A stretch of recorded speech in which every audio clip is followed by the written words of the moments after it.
Welcome back to Extraordinary Connection, a daily devotional site hosted by Michigan area pastors of the United Methodist Church. My name is Robert Blanchard, and I'm currently the pastor at Clinton UMC. Today, I want to talk with you for a couple of minutes about one of my favorite books of the Bible. This is a book that I didn't realize was one of my favorites until I reread it for a Bible study with my congregation. You see, over the past 6 months, we've been studying the first 6 of the minor prophets. Can you recall the names of some of the minor prophets? There's 12 in total, so maybe you don't remember them all. It's not very often we hear about prophets like Obadiah, Habakkuk, or Haggai. But there's one name from the minor prophets that you almost certainly know if you went to Sunday school. Jonah. If you're like me and the folks in my congregation, the first thing that probably comes to mind when you hear Jonah is an image of him being swallowed up by a giant whale or fish. But the story of Jonah is so much richer than we give it credit for. Even when we think about that giant fish, we can probably dive a little deeper in our understanding. So today, that is exactly what we're going to do. We're going to ask how Jonah got into the belly of the fish, what happens to him in that time, and what it means for us as people who trust in God. First, who is Jonah? Jonah is nobody.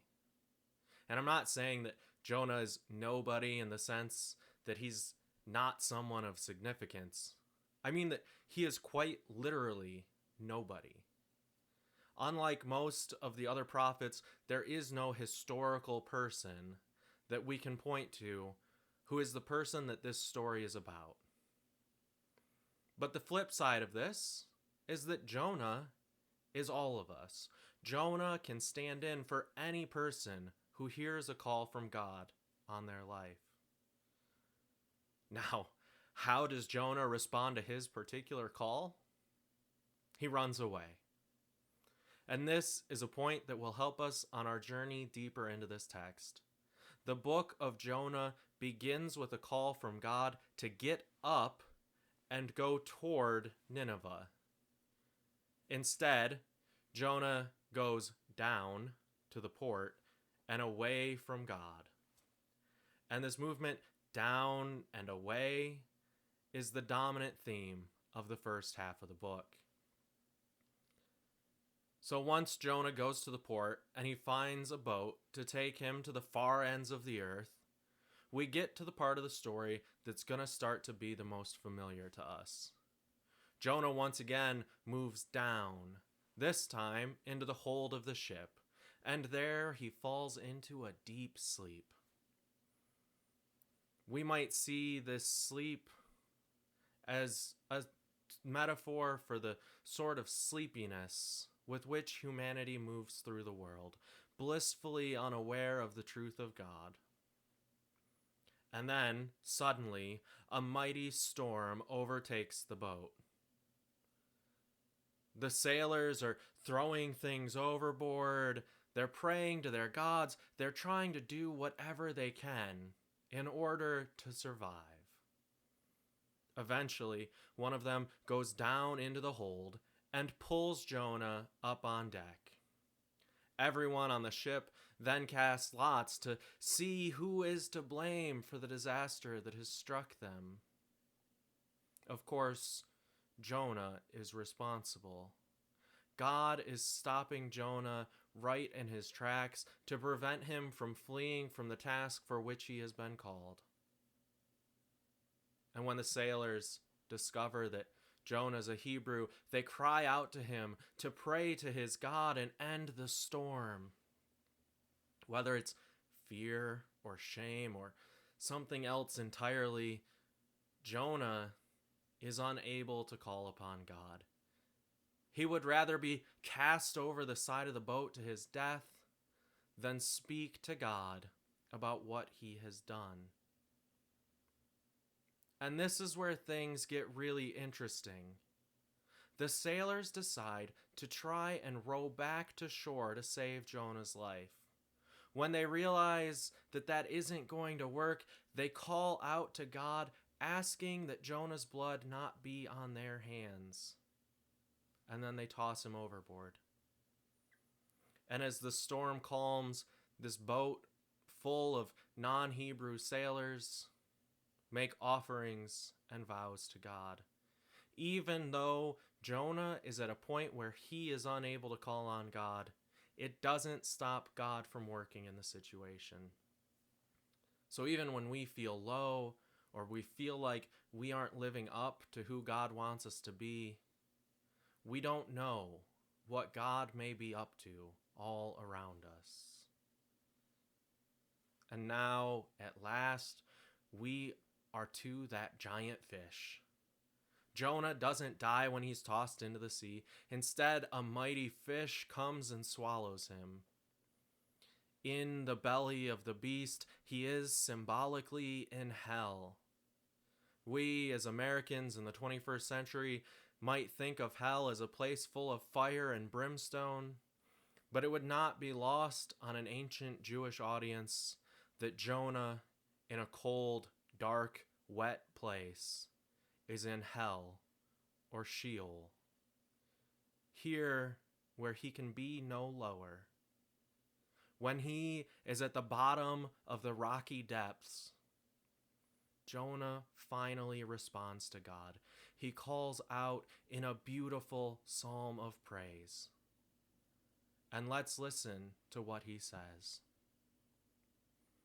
I called to the Lord out of my distress, and he answered me. Out of the belly of Sheol I cried, and you heard my voice. You cast me into the deep, into the heart of the seas, and the flood surrounded me.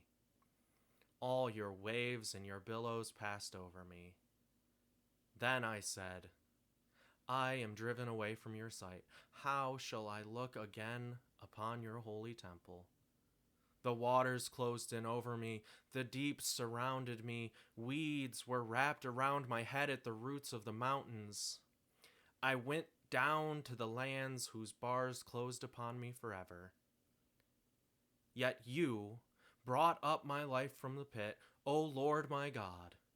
As my life was ebbing away, I remembered the Lord, and my prayer came to you into your holy temple.